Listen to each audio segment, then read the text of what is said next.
자, 이제 두 번째 무효행위 전환 내용을 볼까요? 무효행위 전환. 이건 기본서 172페이지입니다. 기본서 172페이지. 자, 먼저 조문이 138조인데 같이 한번 읽어볼까요? 칠판에 띄워드릴 테니까 읽어봅시다. 무효인 법률행위가 같이 한번 읽어보겠어요. 시작. 무효인 법률행위가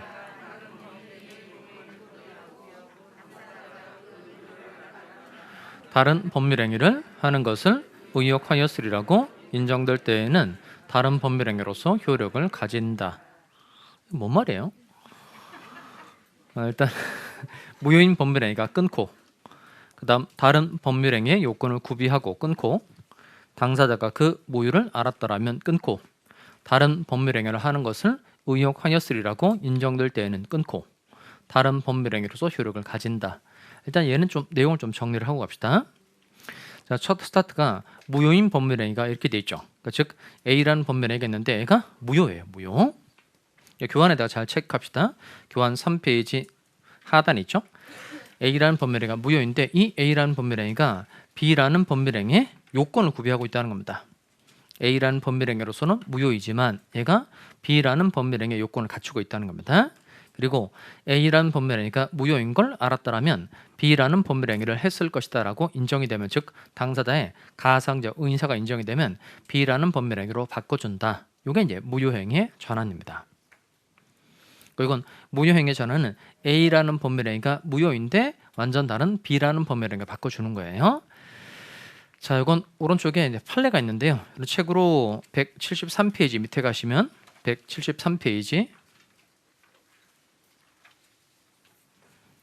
밑에 가면 판례 있죠.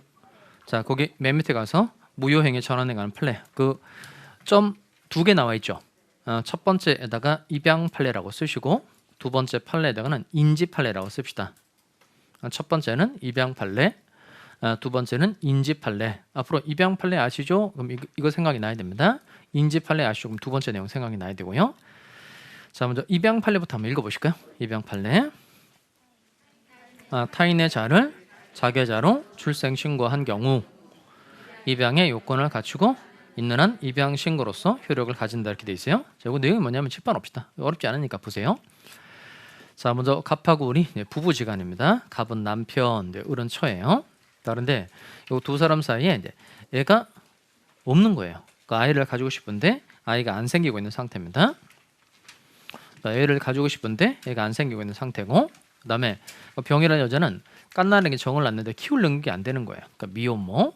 여기는 아이를 가지고 싶은데 애가 안 생기고 있는 상태고, 병은 애를 낳는데 키울 능력이 안 돼서 요 정을 이제 갑의 집 앞에다 두고 간 거예요. 그러면 이 사람들은 애가 없던 차에 잘 됐다 싶어서 애를 이제 키우려고 하는 마음으로 애를 이제 데려온 거예요. 근데 문제는 뭐냐면 원래 남의 데려다가 키우려면 무슨 신고를 하고 키워야 돼요? 입양신고를 해야 되죠. 입양신고. 근데 요 갑하고 을이 얘를 타인의 자임에도 불구하고 자계자로 출생신고한 거야. 남의 애임에도 불구하고 자기 애인 것으로 출생신고했다는 겁니다. 그럼 이런 신고는 유효이다, 무효이다? 무효. 이건 사실관계에 부합하지 않으니까 무효가 되는 겁니다. 다만 아까 무효는 뜻이 뭐였었죠? 무효. 처음부터 아무런 효력이 생기지 않는 것. 그러면 요 자계자로 출생신고하는 게 무효니까 처음부터 부모와 자 사이의 관계가 생긴다, 안 생긴다? 안 생겨요. 그럼 법적으로 갑하고 을은 정에 대해서 부모이다, 아니다? 아니죠. 부모가 아니니까 얘에다 친권 같은 거 행사할 수 없다는 겁니다. 또 얘는 또 자식이 아니니까 갑 또는 을이 죽어도 정은 상속 같은 것도 받을 수 있다, 없다? 없죠. 그러니까 무효로 그냥 끝내버리면 가장 많은 피해를 보게 되는 사람은 누구예요? 정이죠. 그러니까 이건 무효로 끝내서는 안 되고 자의 복리를 위해서 다른 유의한 것으로 바꿔줄 필요가 있다, 없다? 있다는 겁니다. 근데 문제는 뭐냐면 이게 요 타인의 자계자를 출생신고하는 게 만약에 무효인 걸 이 사람들이 알았더라면 얘를 무슨 신고를 하고 키웠을까라고 추측이 돼요. 무슨 신고? 입양신고를 했을까로 추측이 된다는 겁니다. 그래서 자계자로 출생신고한 게 무효인데 이게 입양의 요건을 구비하고 있고, 그다음 당사자에게 뭐가 있으면, 가상적 의인사가 있으면 입양신고로 바꿔준다. 이게 이제 입양 판례인 겁니다. 이렇게 타인의 자를 자계자로 출생신고했을 때 입양의 요건을 갖췄을 때 입양신고로 바꿔주는 걸, 이걸 무슨 판례라고 한다고요? 입양 판례라고 한다는 겁니다. 자, 이게 입양 판례고요. 두 번째 인지 판례 내용 해봅시다. 인지 판례. 얘는 뭐 사실관계는 비슷해요. 자, 그러면 이것도 이제 갑하구리 부부지간인 겁니다. 그다음 요 두 사람 사이에 똑같이 이제 애가 이제 없는 거예요. 자, 그런데 이번엔 그러니까 좀 전에 입양 판례는 남의 애를 자기 애로 이제 출생 신고한 경우고, 인지 판례는 뭐냐면 이 사람 바람 핀 거예요. 바람 펴서 그러니까 첩계약을 맺고 요 사이에 애가 이렇게 태어난 겁니다. 그러면 배우자가 있음에도 불구하고 병과 첩계약을 맺고 그 사이에 애가 태어났다는 겁니다. 얘는 혼인 중해자예요, 혼인 외자예요? 혼인 외자죠. 이거 말하자면 얘가 홍길동이죠. 아버지를 아버지라 부르지 못하고 이런 거예요. 그러니까 혼인 외자인데 요 정을 을과의 혼인 중해자로 출생 신고한 거예요. 그러니까 혼인 외자를 을과의 혼인 중해자로 출생 신고했다는 겁니다. 그럼 이런 건 이 신고는 당연히 유효이다, 무효이다? 무효. 근데 이 혼인 외자를 혼인 중해자로 출생 신고한 건 무효인 건 맞는데, 얘는 뭐로 바꿔줄 수 있을까요? 얘는 인지로 바꿔줄 수 있다는 겁니다. 인지가 뭐냐면 요 정을 을과의 혼인 중해자로 출생 신고했다. 이 말은 이 정이라는 애가 갑의 입장에서 봤을 때 이 정이 자기 애라고 인정한 것으로 볼 수 있어요, 없어요? 있죠. 이게 인지라는 겁니다. 그러니까 부가 혼인 외의 자가 자신의 자임을 인정하는 걸 인지라고 표현합니다. 그러면 혼인 외의 자를 혼인 중해자로 출생 신고한 게 무효이지만 얘는 인지 신고로 바꿔줄 수 있다는 겁니다. 인지 요건을 구비하고 있고, 그다음 가상대 의사가 있으면 인지 신고로 바꿔줄 수 있다. 이게 이제 인지 판례인 겁니다. 어쨌든 다른 유효한 것으로 바꿔준다는 거니까 무효행위 전환이죠. 무효행위 전환. 그러면 아까 무효행위 전환은 A라는 법률행위가 무효인데 A라는 법률행위가 B라는 법률행위 요건을 구비하고 있고, 당사자에게 뭐가 있으면 가상자 의사가 있으면 B라는 법률행위로 바꿔준다. 이게 이제 무효행위 전환입니다. 자, 그러면 요 첫 번째 타인의 자를 자기의 자로 출생 신고한 건 뭐로 바꿔줄 수 있는 거예요? 입양 신고. 그다음 혼인 외의 자를 혼인 중해자로 출생 신고한 건 뭐로 바꿔줄 수 있다? 인지 신고로 바꿔줄 수 있다는 겁니다. 이거 바꿔서 기억하시면 안 됩니다. 자, 다시 그럼 이때 요 무효행위 전환은 일단 법률행위가 무효가 되었을 때 적용되는 규정인 거예요. 그러면 무효와 불성립은 같아요, 달라요? 다르죠. 어떻게 다르죠?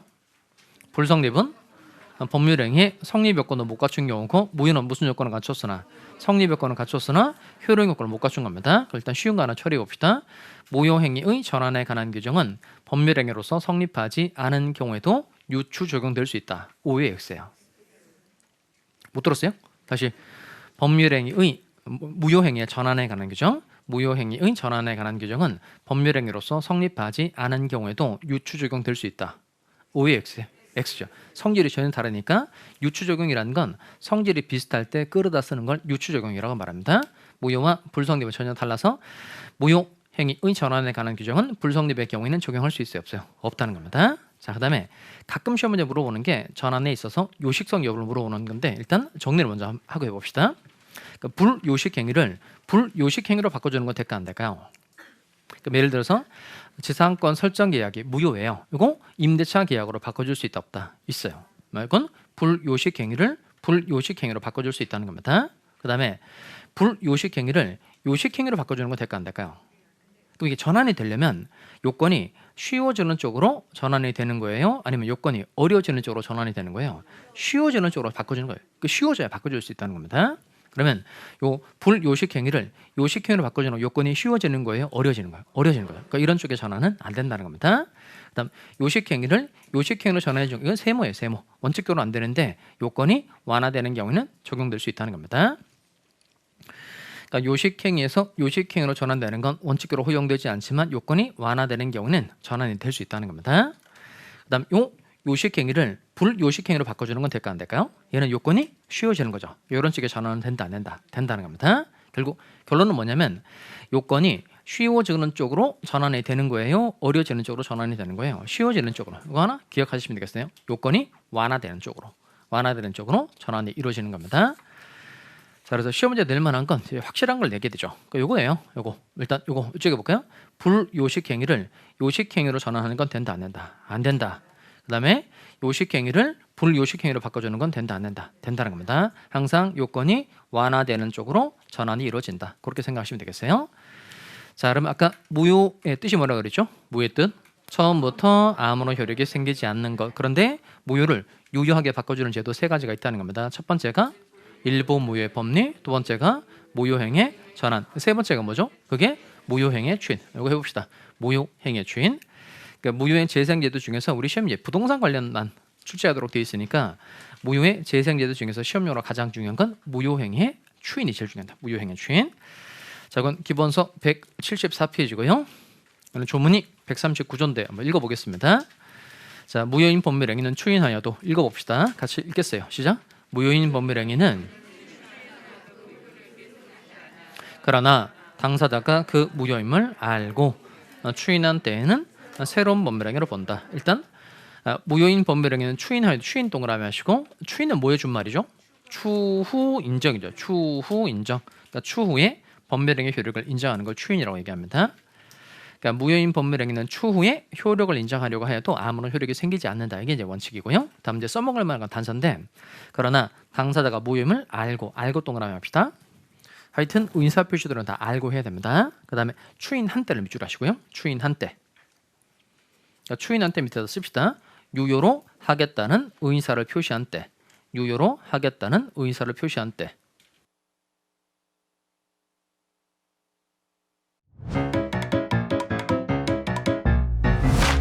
에듀윌 유료 회원만의 명품 자료 서비스.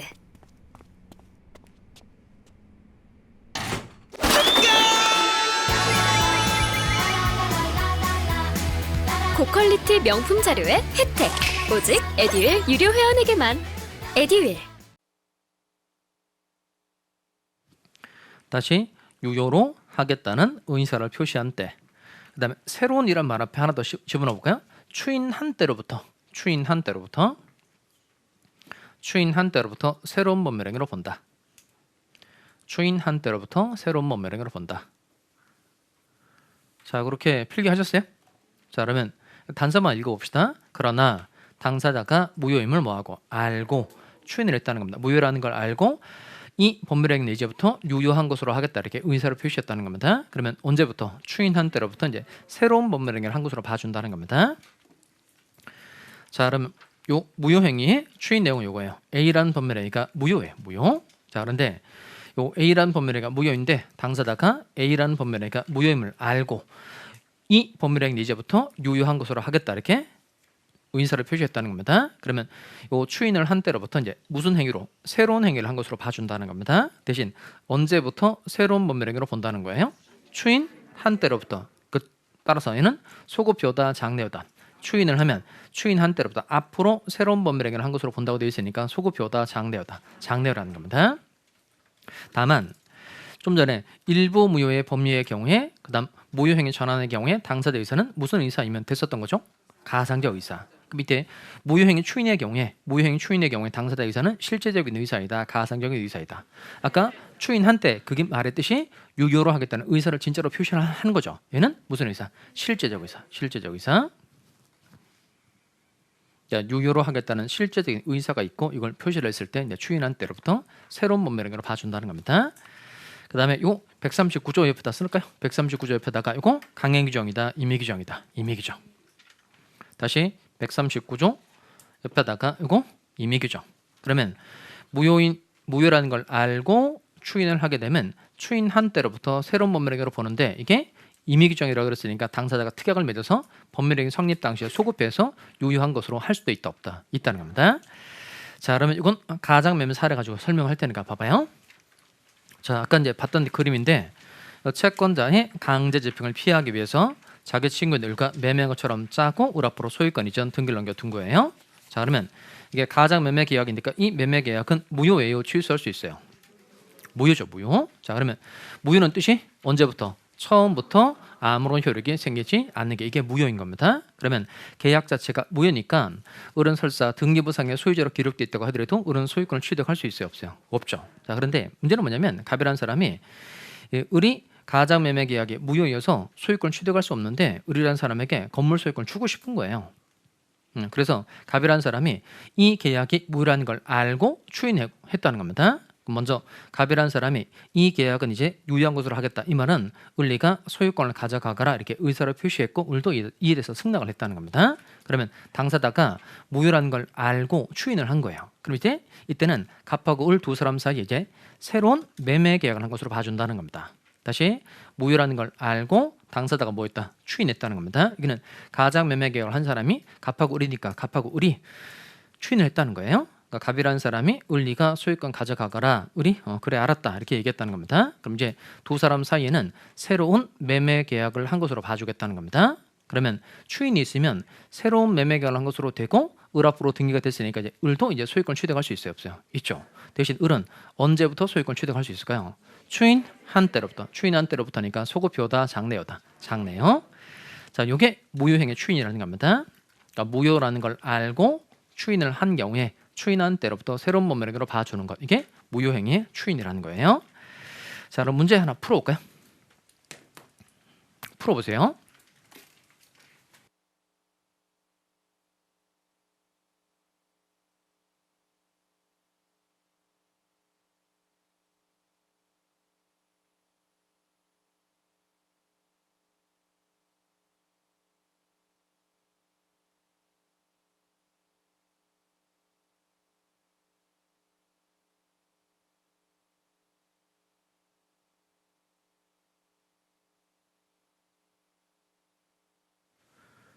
자, 그러셨어요?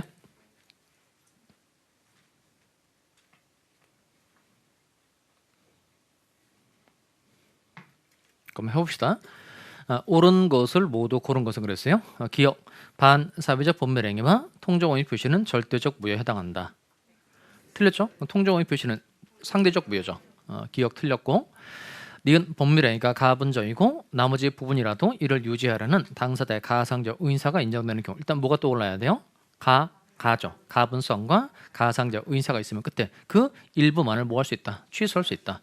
이렇게 일부 무효의 법률을 유추 적용해서 일부 취소하는 것도 가능하다는 겁니다. 디귿번 무효행위의 전환에 필요한 당사자의 의사는 가상적 의사이면 충분하며 끊고 5의 X예요. 5. 그 다음 불요식행위를 요식행위로 전환할 수 있다. 이건 틀렸죠. 요건이 쉬워지는 쪽으로 전환이 되는 거죠. 이건 어려지는 거니까 이런 쪽의 전환은 허용되지 않습니다. 그 다음 리을번 반사회적 법매행위, 불공정한 법매행위, 강행법규 위반 쭉 밑줄 하시고 얘네들의 공통점 뭘까요? 그렇죠. 절대적 무효. 절대적 무효. 그러면 이 무효행위 추인이라는 건 추인을 해서 새로운 법매행위로 간주하고 난 다음에 새로운 법매행위의 효력 요건을 갖추면 법매행위가 유효하게 된다는 겁니다. 그럼 좀 전에 제가 설명한 게 무슨 매매 가지고 제가 무효행위 추인을 설명했죠? 가장매매 사례. 그럼 앞에 이제 가서 이거 가장매매 위에다 써봐요. 가장매매 위에다가 이건 무효인 거 맞는데 얘는 절대적 무효다, 상대적 무효다. 상대적 무효, 상대적 무효. 그럼 이렇게 상대적 무효들만 추인에 의해서 그 법매행위가 유효하게 될 수 있다는 겁니다. 다시 무슨 무효들만? 상대적 무효들만 추인에 의해서 그 법매행위가 유효하게 될 수 있다는 겁니다. 그럼 대표적으로 반사회적 법매행위, 첩계약 같은 거 이거 반사회적 법매행위라서 무효죠. 그럼 첩계약 같은 거 이거 추인을 해서 다시 유효한 혼인으로 바꿔주면 돼야 안 돼요? 안 되는 거죠. 따라서 이거 절대적 무효에 해당하는 반사회적 법매행위, 불공정한 법매행위, 강행법규 위반 얘네들은 절대적 무효라서 얘는 추인을 하더라도 아무런 효력이 생기지 않아야 되죠. 추인해도 계속 무효가 돼야 되는 경우라는 겁니다. 옳은 건 찾는 거니까 무하고 뭘 골라야 돼요? 니은하고 리을, 니은하고 리을 이렇게 골라줘야 된다는 겁니다. 자, 그럼 정리를 좀 해봅시다. 그러니까 무효는 뜻이 뭐죠? 무효는 처음부터 아무런 효력이 생기지 않는 것. 그다음 무효는 누가 주장할 수 있다. 누구든지 주장할 수 있고 무효는 주장 기간에 제한이 있다 없다. 없다는 겁니다. 다만 무효인 놈을 유효하게 바꿔주는 제도 세 가지가 있는데 첫 번째가 일부 무효의 법리, 무효행위의 전환, 무효행위의 추인 이렇게 세 가지가 있다는 겁니다. 자, 다음 취소 내용을 해봅시다. 취소. 자, 그럼 책으로 기본서 179페이지입니다. 179페이지. 179. 아까 취소는 뜻이 뭐라 그랬죠? 일응유효.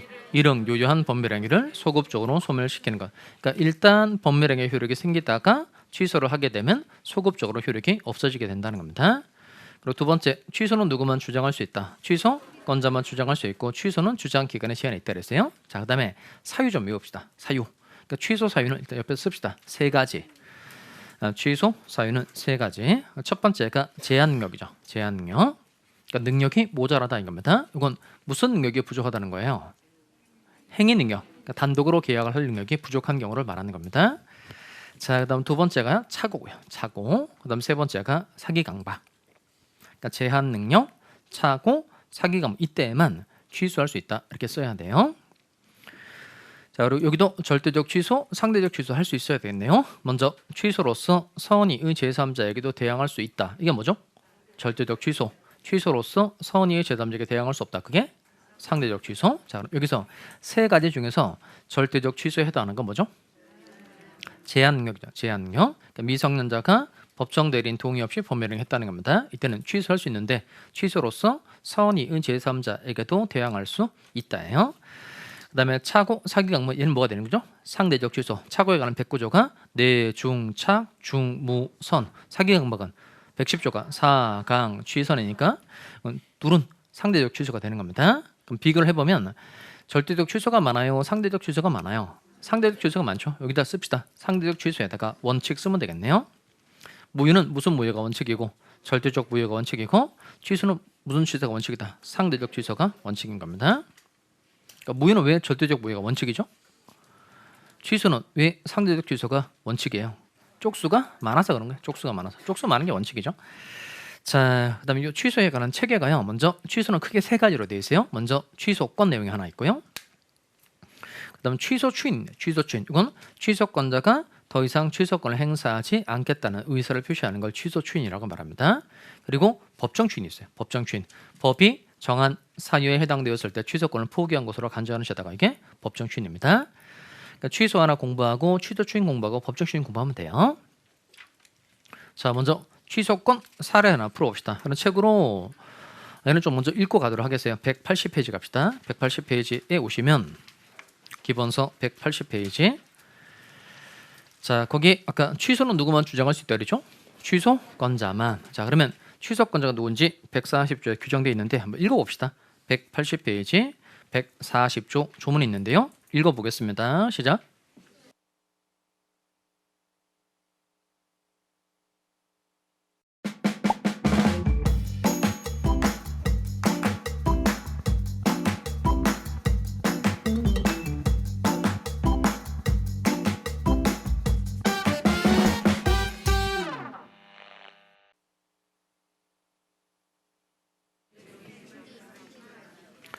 그러면 140조 조문에서 가장 중요한 단어 하나만 골라보세요. 제일 중요한 단어 한 자만 골라볼까요? 가장 중요한 단어 한 자만 골라볼까요? 만. 그럼 좀 전에 무효는 누가 주장할 수 있다 그랬죠? 무효? 누구든지 주장할 수 있으니까 무효 주장권자가 누군지는 법 규정 만들 필요 있어요? 없어요? 없죠. 그런데 취소는 취소권자만 주장할 수 있다 그랬으니까 취소권자가 누군지 법 규정을 만들어 둬야 된다는 겁니다. 그래서 맞는 게 140조고요. 따라서 140조에 어떤 사람이 취소할 수 있도록 규정되어 있는지 이건 이해해야 돼요? 외워야 돼요? 외워야 되죠. 자, 그래서 동그라미 합시다. 제, 차, 사, 강, 대, 승이에요. 제, 차, 사, 강, 대, 승이 6사람에 한해서만 취소를 할 수 있다는 겁니다. 자, 그리고 오른쪽에 봅시다. 오른쪽에 봐서 181페이지 제일 위에 올라오시면 142조 조문 있죠? 142조 조문 찾으셨어요? 자, 읽어보겠습니다. 142조 내용인데요. 취소할 수 있는 법률행위 상대방이 확정한 경우에는 읽어봅시다. 시작.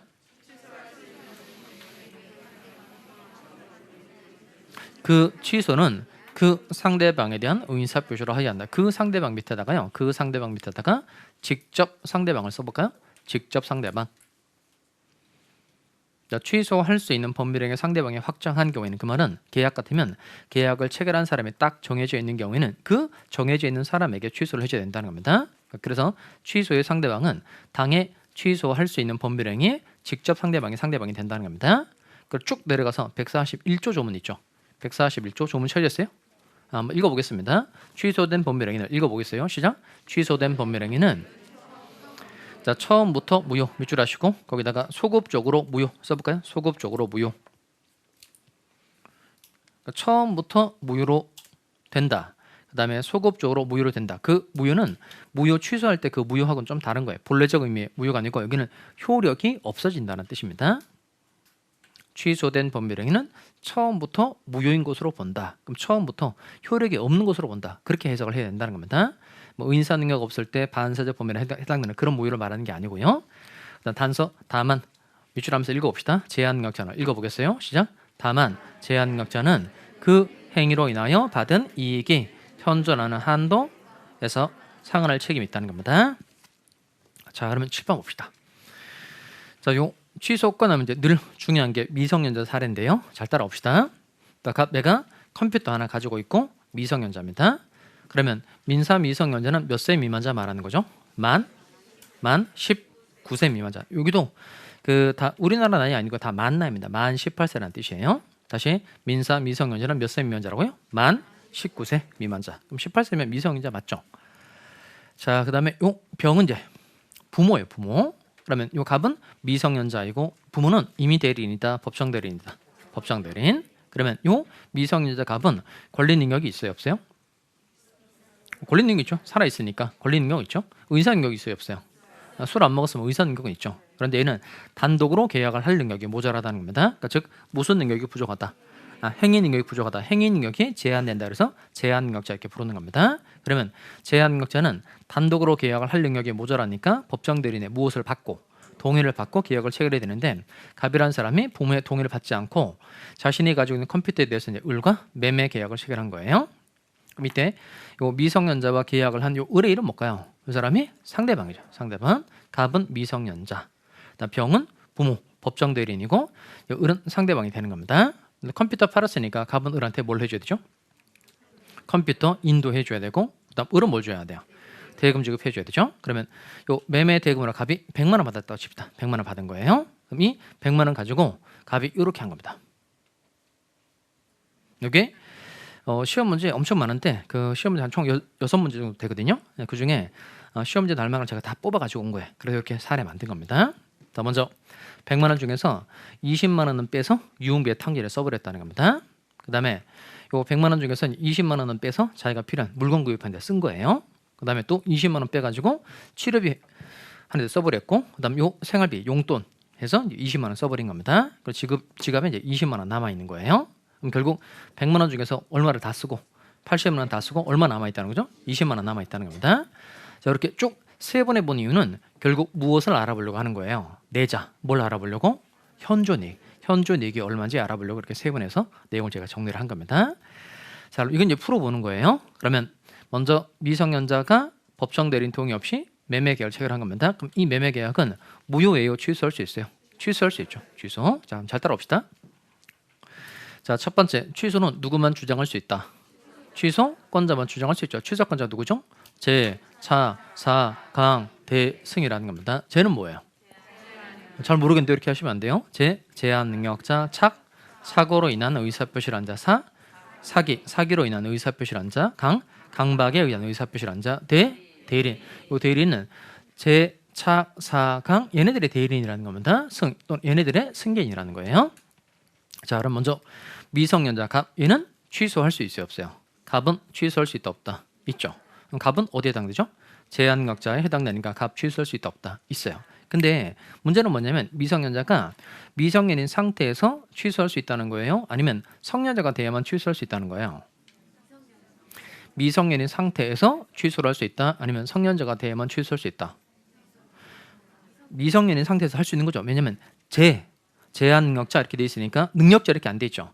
제한 능력자 이렇게 돼 있으니까 미성년인 상태에서 취소를 할 수 있다는 겁니다. 자, 그다음에 갑이라는 사람이 취소를 할 때 법정 대리인 병의 동의를 얻어 취소를 해야 돼요? 아니면 단독으로 취소할 수 있는 거예요?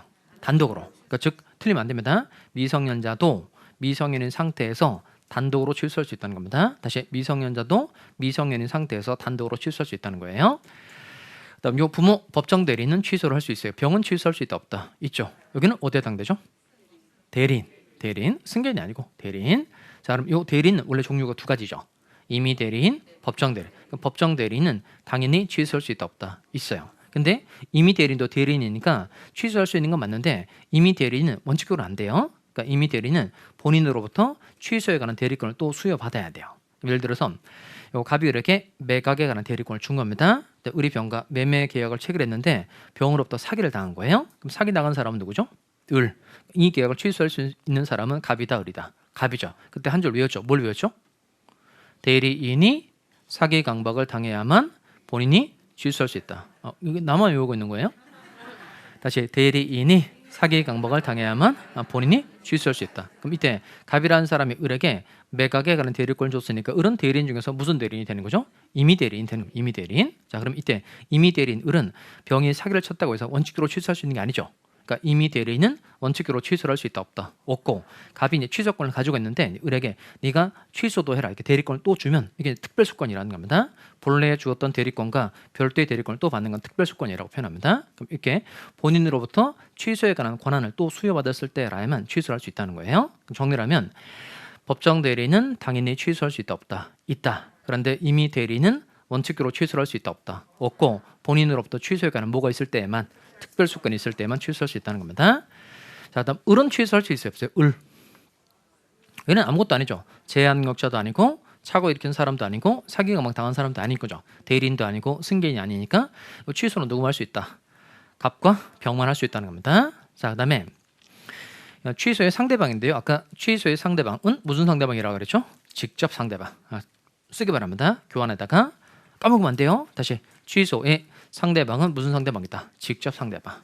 당에 취소할 수 있는 법률행위의 직접 상대방이 상대방이 되는 겁니다. 자, 그럼 그림 오시면 그럼 갑은 누구랑 계약을 체결한 거예요? 을과 계약을 체결했으니까 갑 또는 병은 누구에게 취소를 해줘야 돼요? 을에게. 자, 을에게. 자, 그런데 문제는 뭐냐면 요 을이 컴퓨터를 정이라는 사람에게 되팔고 정이라는 사람에게 컴퓨터를 넘겨준 거예요. 인도를 해줬다는 겁니다. 자, 그러면 요 갑이 계약을 한 사람은 누구죠? 을. 현재 컴퓨터를 가지고 있는 사람은 누구예요? 정. 그러면 취소의 상대방은 을이다, 정이다, 둘 다다. 다시 취소의 상대방은 을이다, 정이다, 둘 다다. 이렇게 뒤집어버리죠. 정을 완전히 없애버렸다는 게 잘 생각이 나야 됩니다. 아시겠죠? 다시 취소의 상대방은 누구라고요? 직접 상대방. 자, 그런데 문제는 뭐냐면 요 을이 병한테 판 게 아니고 병이라는 사람이 컴퓨터를 빌려준 거예요. 자, 그럼 갑이 계약을 한 사람은 누구죠? 을. 컴퓨터를 빌려준 사람은 을. 컴퓨터를 빌려 쓰고 있는 사람은 정. 그럼 얘는 임차인이니까 얘는 직접 점유자. 빌려준 을은 간접 점유자가 되는 겁니다. 그럼 이때 요 을이 컴퓨터를 정에게 빌려주었을 때 취소의 상대방은 을이다, 정이다, 둘 다다. 취소의 상대방은 을이다, 정이다, 둘 다다. 둘 다. 그럼 골로 가는 거죠. 내가 백날 이렇게 해도 시험장 가면 왜 그렇게 쉽고 하는지 모르겠어요. 다시 제가 계속 이렇게 하고 있죠. 그러니까 빌려주었을 때도 아까 취소의 상대방은 무슨 상대방이다. 직접 상대방. 그러니까 빌려주었을 때 둘 모두에게 할 수 있는 경우도 있기는 해요. 걔는 물권적 청구권이 그래요. 무슨 청구권? 물권적 청구권. 자, 그러니까 이 상대방은 늘 시험 문제라서 한 제도를 배울 때는 헷갈리지 않아요. 대신 다른 제도하고 짬뽕이 되고 좀 헷갈려서 이상한 거 찍고 골로 가는 거죠. 그러니까 상대방은 늘 정확하게 잘 외워두지 않으면 맞추기 어렵다는 겁니다. 그래서 빈칸을 만들어 둔 게 다 객관식의 정답이 되는 부분이 있거든요. 꼭 잘 외웁니다. 취소의 상대방은 무슨 상대방이다. 직접 상대방. 자, 그러니까 아까 그 빌려줬을 때 둘 다 이렇게 한 사람들 있죠. 그 옆에다 씁시다. 빌려주었을 때도 을 이렇게 쓰기 바랍니다. 직접 상대방 옆에다가 빌려주었을 때도 을. 빌려주었을 때도 을. 나중에 그거 이거 내가 왜 쓴 거지 이렇게 생각하시면 안 돼요. 이거 뭐지 이렇게 생각하시면 안 되고, 그러니까 정한테 팔았을 때도 을에게 취소를 하는 거고 정에게 빌려줬을 때도 계속 을에게 취소를 한다는 겁니다. 자, 그럼 취소는 요식행위다, 불요식행위다. 특별한 방식은 필요 없죠. 서면으로 할 수도 있고 구두로도 할 수 있어요. 재판상으로도 할 수 있고 재판에서 할 수도 있고 명시적으로 할 수도 있고 묵시적으로 다 가능합니다. 자, 그다음 취소하면 법률행위 효력이 어떻게 되죠? 취소하면 소급적으로 무효가 되죠. 자, 이 계약이 취소가 되면 처음으로 거슬러 올라가서 처음부터 계약의 효력이 없어지게 된다는 겁니다. 그러면 갑 또는 병에 의해서 계약이 취소가 된 거예요. 그럼 을은 자신이 가지고 있는 컴퓨터를 다시 갑에게 돌려줘야 되죠. 돌려주는 반환 이름 뭐라고 표현하죠? 이거 부당이득 반환. 원상이복이라고 말하시면 안 됩니다. 무슨 반환? 부당이득 반환. 또 계약이 취소가 됐으니까 갑은 을에게 받았던 매매 대금을 다시 돌려줘야 되죠. 이것도 역시 무슨 반환? 부당이득 반환이라고 표현합니다. 법률행위가 무효가 되었을 때, 취소가 되었을 때 상대방으로부터 받은 걸 돌려주는 건 무슨 반환이라고 표현한다? 부당이득 반환이라고 표현한다는 겁니다. 다음은 이제 제한능력자는 특칙이 있죠. 제한능력자는 가액 반환 시에 특칙이 있는데 현존이익 한도 내에서 반환하면 돼요. 이익이 현존하는 한도 내에서 반환하면 된다는 겁니다. 결국 해보면 요 을은 요 100만 원짜리 컴퓨터를 가지고 있다가 이제 컴퓨터를 그냥 되돌려 줘야 되는 거고, 그다음에 제한능력자는 무슨 한도에서 반환하면 돼요. 현존이익 한도. 결국 얼마만큼의 돈을 돌려줘야 돼요. 결국 돈 문제입니다. 돈 문제. 자, 그럼 먼저 해봅시다. 자, 100만 원 중에서 20만 원 받아서 유흥비에 탕진을 써버려 없다는 겁니다. 얘는 현존이익이 있다 없다? 없죠. 그다음에 지갑에 20만 원 남아 있어요. 얘는 현존이익이 있어요 없어요? 이건 있죠.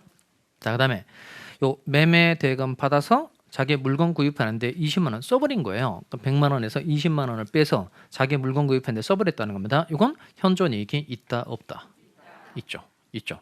20만 원은 없어졌는데 물건으로 남아 있는 거죠. 그러니까 현존이익이 있다는 겁니다. 또 매매대금 100만 원에서 20만 원 빼서 치료비에 썼다는 겁니다. 이거 현존이익이 있다 없다? 있어요. 이게 시험이죠.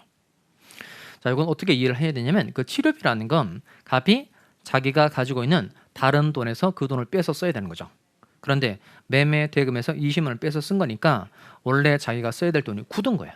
원래 써야 될 돈이 굳었다는 겁니다. 이렇게 이익이 남아 있다는 겁니다. 이건 현존이익이 있는 거예요. 자, 그다음에 매매 대금에서 이제 생활비 쪽으로 이제 20만 원 써버린 겁니다. 자기 용돈 20만 원 써버린 거예요. 이건 현존이익이 있다 없다? 이것도 있죠. 이것도 똑같아요. 그러면 생활비는 자신이 가지고 있는 다른 돈에서 써야 되는데 매매 대금에서 20만 원을 빼서 쓴 거니까 자신이 원래 써야 될 돈이 굳었다는 겁니다. 따라서 이건 현존이익이 있다 없다? 있다는 거예요. 결국 시험 문제 풀어볼 때 얘가 항상 시험 문제입니다. 이거 세 가지가 포인트예요. 그래서 요 매매 대금 받아서 물건 구입하는 데 썼다, 치료비에 썼다, 생활비에 썼다, 다 현존이익이 있다 없다? 있다는 겁니다. 다시 매매 대금에서 물건 구입하는 데 쓴 돈, 치료비에 쓴 돈, 생활비에 쓴 돈 다 현존이익이 있다 없다? 있다는 겁니다. 그럼 총 현존이익이 얼마예요? 80만 원이니까 값은 얼마만 반환하면 돼요? 80만 원만 반환하면 된다는 겁니다. 그럼 서로 반환해 보면 누가 손해 보는 거죠? 상대방이 손해 보는 거죠. 상대방이 손해 보는 건 어쩔 수 없어요. 왜냐하면 우리 법에서는 미성년자는 애초부터 능력이 모자란 사람이어서 미성년자 제한각자를 보호해 주는 정신이 있다는 겁니다. 기본적으로 제한각자를 보호를 해줘야 되니까 한쪽을 보호를 해주다 보면 상대방이 손해 보는 건 어쩔 수 없는 결과인 거예요. 따라서 제한각자를 보호를 해주다 보니까 상대방이 손해 보는 건 어쩔 수 없는 겁니다. 그럼 얘는 손해 안 보려면 어떻게 해야 돼요? 그 일일이 확인해야 돼요. 계약을 할 때 얘가 미성년자인지 아닌지 일일이 확인해야 되는 겁니다. 그러면 미성년자인지 아닌지 확인하는 방법은 뭐죠? 외관 가지고 알 수 있어요 없어요? 외관. 얼굴 가지고 알 수 없죠. 이거 외관으로 봤을 때 알기가 어렵잖아요. 저쪽 학원에 그 야간반에 그 미성년자 애가 하나 있어요. 하나 있는데 그 법정대리 하면서 미성년자 있어요 했는데 손을 이렇게 들더라고요. 깜짝 놀랐어요. 30대 초반으로 보이더라고요. 걔한테 좀 미안한 얘기였는데 하여튼 이게 미성년자인지 아닌지 이게 민증 까봐 이렇게 민증 까봐. 그래서 미성년자인지 아닌지 상대방이 확인해 보고 봐야 되는데 확인해 보지 못한 불이익은 상대방이 입을 수밖에 없다는 겁니다. 대신 그러니까 우리 시험범위에 해당되지는 않는데 그 얘가 그 서류 같은 거 위조한 아이들도 있죠. 그런 걸 사수를 썼다고 얘기해요. 사술. 그러니까 적극적인 기망행위를 한 걸 사술이라고 표현하는데 요 제한각자가 사수를 썼어요. 근데 아예 취소권을 박탈시키는 제도가 별도로 따로 있어요. 그래서 상대방을 보호하는 제도가 별도로 따로 있는데 걔는 우리 시험범위에 해당되지 않으니까 걔는 이제 그런 내용이 있다 정도만 기억하시기 바랍니다. 그래서 결론은 뭐냐면 제한각자를 보호를 해주다 보니까 상대방이 손해보는 건 어쩔 수 없다는 겁니다. 대신 요 제한각자가 사수를 쓴 경우는 아예 취소권 자체를 행사할 수 없도록 해서 상대방을 별도로 보호를 해주는 경우가 있다 없다? 있다. 그 정도만 알아두시면 되겠어요. 자, 그다음에 요 취소는 주장 기간에 제한이 있다 없다? 있다 그랬죠? 그럼 취소는 먼저 첫 번째 추인할 수 있는 날로부터 몇 년 내에? 3년 내에. 자, 숫자 잘 외우셔야 되겠어요. 그리고 기산점도 잘 확실하게 채워둡니다. 언제부터죠? 추인.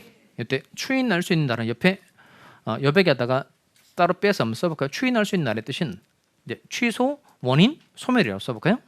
추인을 동그라미 하시고 여기서 추인할 수 있는 날의 뜻은 취소의 원인이 소멸되는 걸 말하는 겁니다. 그러니까 취소의 원인이 소멸된 때로부터 몇 년? 3년. 그 다음에 법률행위를 한 날로부터 몇 년 내에? 10년 내에 취소권 행사를 하셔야 됩니다. 그러니까 추인할 수 있는 날로부터 3년 내에 그리고 법률행위를 한 날로부터 10년 내에 취소권 행사를 해줘야 된다는 겁니다. 그럼 3년 내에 쉼표 10년 내에 이렇게 있으니까 결국 몇 년도 안 지나야 되고 몇 년도 안 지나야 돼요.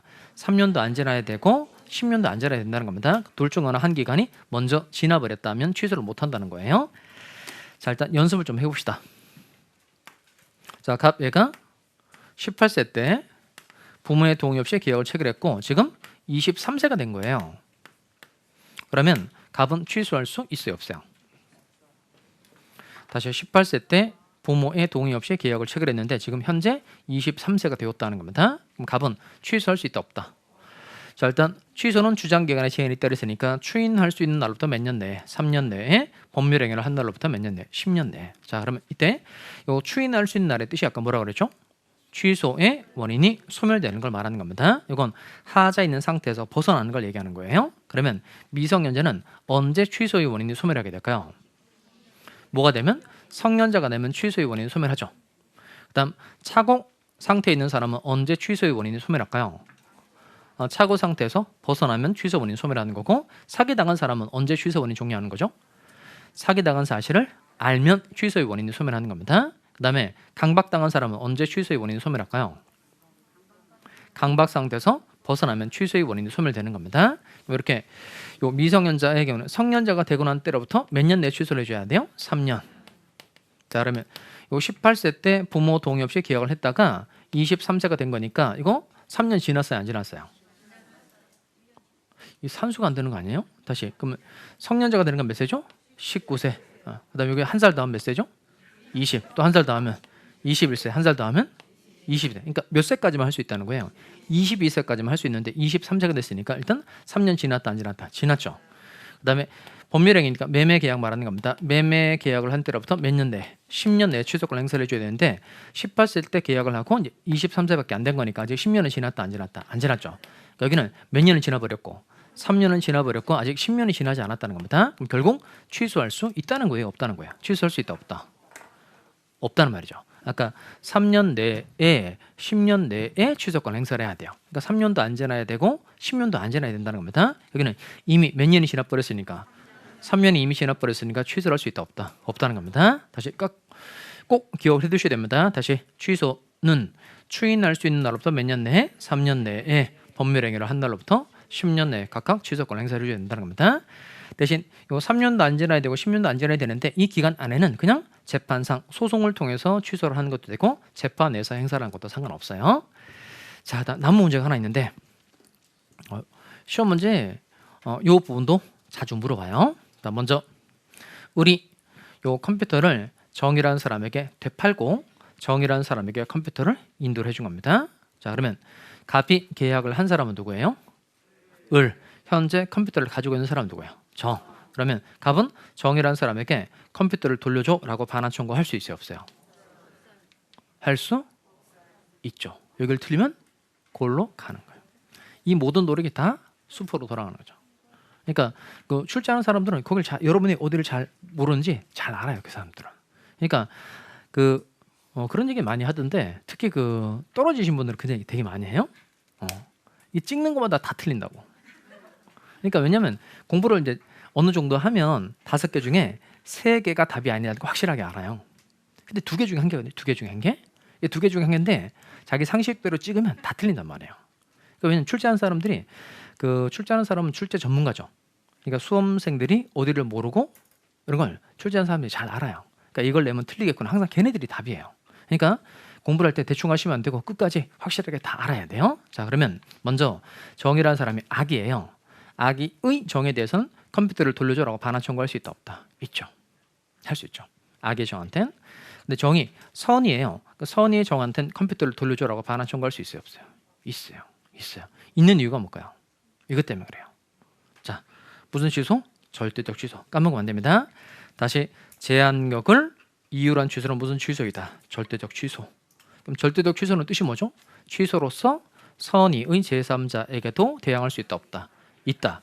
따라서 절대적 취소에 해당하는 경우에는 제3자는 선의여도 보호가 된다, 안 된다? 안 된다는 겁니다. 그래서 정이 선이든 악이든 불문하고 갑은 정에게 목적물을 돌려줘라고 반환 청구할 수 있다, 없다? 있다는 겁니다. 대신 그 동산의 경우에 이 정이 선의취득이라는 제도를 통해서 소유권 취득하는 건 돼요. 근데 그때는 이제 반드시 정이라는 사람이 선의취득했다는 표현이 나옵니다. 그런 표현이 나오지 않으면 선의취득에 해당 사항이 없는 것으로 보고 문제를 푸셔야 됩니다. 자, 결론.